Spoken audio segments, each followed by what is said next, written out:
we have Chapter 2, another famous Winnie the Pooh story, where Pooh goes to visit Rabbit and goes into his hole, barely gets in, and then eats too much and then can't get out, and then gets stuck.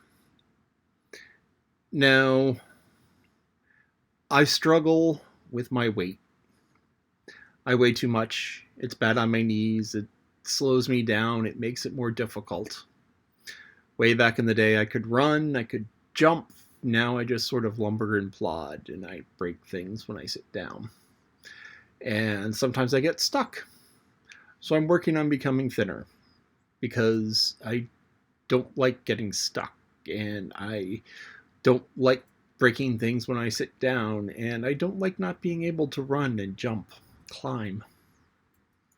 So I'm working on that by trying to eat less and trying to exercise more, but it's difficult. But those are habits that you have to kind of build. Yes, you can lose a lot of weight really quickly if you don't eat, but that's not healthy. It really isn't healthy. It causes all sorts of bad things. So you put on weight slowly. The trick is to take off weight slowly to build good habits. Rabbit's a bit of a flake. Who's there? Nobody.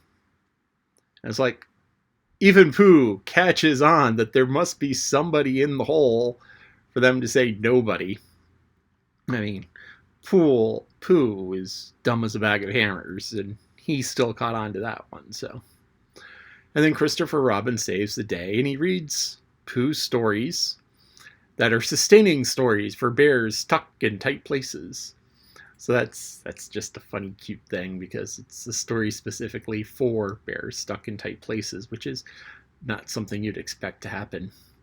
Now, Rabbit asked Pooh if he'd want to have honey or condensed milk on his bread. Now, I've never had condensed milk on bread. That might be good. Milk toast is pretty good, where you take a piece of bread and you toast it and you butter it.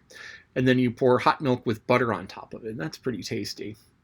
Condensed milk, sweetened condensed milk is wonderful stuff. It's sweet. It's like half sugar. It pours like syrup. So that could be really good spread on top of bread or toast. And honey, of course, is wonderful on toast or bread. Some people have peanut butter and jelly sandwiches. I've had peanut butter and honey sandwiches, which are just as good, just as tasty. So that's something to try. Peanut butter and honey sandwich instead of peanut butter and jelly.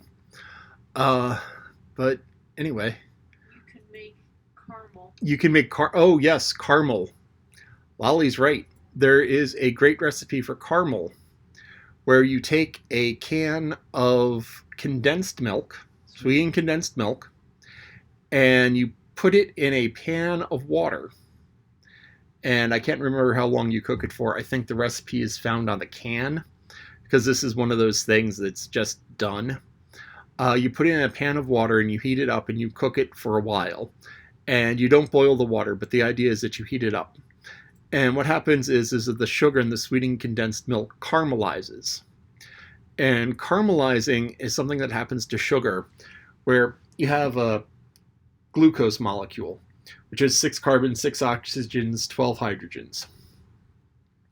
Or you have a sucrose molecule, which is like a glucose and a fructose. And a fructose is the same 6, 6, and 12, but it's shaped differently than a glucose. But anyway, a sucrose molecule is the two of them stuck together. So it's essentially 12 carbons, 12 oxygens, 2 times 24 hydrogens.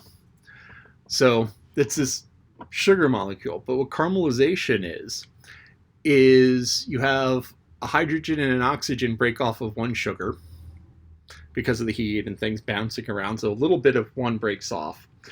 And that latches onto a hydrogen from another sugar. And then you have these two sugars that are just kind of together, missing pieces, and they stick to each other. So you have a longer sugar.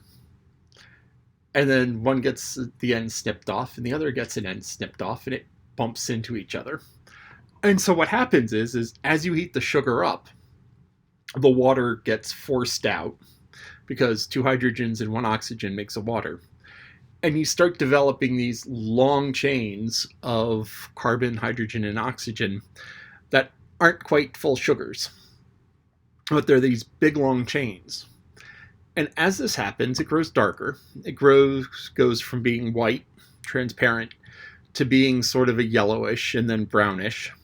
And then if you drive off all of the water, it turns into like charcoal and is black. But it gets really this tasty, well, caramel flavor, sort of toasty and warm flavor. And that goes really well with the milk.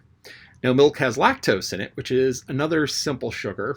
I can't remember the formula for it, but it also breaks off little bits and can glue together with the sucrose and form other complex sugars. So you have all of these different sugars kind of forming together and this mass that tastes nice and sweet. So anyway, so you can make caramel by just putting a can of sweetened condensed milk in a pot of hot, almost boiling water. 2 to 3 hours. 2 to 3 hours. Or in the slow cooker for 8 on low. Or in the slow cooker for 8 on low. Now, the reason why you don't want to do it in just a bare pan and you want to have the water on there and you don't want it to come to a boil is because as the stuff in the can heats up, it's going to expand. Now, the canning process, they take all the stuff, they put in the can, they seal it up, and then they heat it up to 250, 260 degrees or something like that. And that kills off everything. But, the sugars and stuff are still in there. And so the can can take 200, 250 degrees of heat. So if you put in the water in the slow cooker, it's never going to get hotter than 212 because that's where the water boils. So any more heat that you put into the pot, just goes to boiling off water and not heating the can up. Because if you take a can and you put it into fire, or you take a can and you just set it on the eye of a stove, it can explode. And there have been tragically people hurt by this. Perhaps killed. I don't know killed. It's certainly possible because being hit with hot caramel is very unpleasant because it's sticky and it carries a lot of heat and it gets hotter than water does. So caramel burns are just nasty. I'd rather get hit with hot oil than hot caramel because the caramel hardens and sticks and carries more heat while the oil tends to run off. Neither one is fun. Water is limited in the damage it can do because it only gets so hot. And then you have oil, which can get hotter. But as I said, it tends to roll off. Caramel just hits and sticks. And it's just unpleasant. So if you ever make candy, be careful with that. But anyway, heat up the can inside the water so the can doesn't burst. And that is caramel.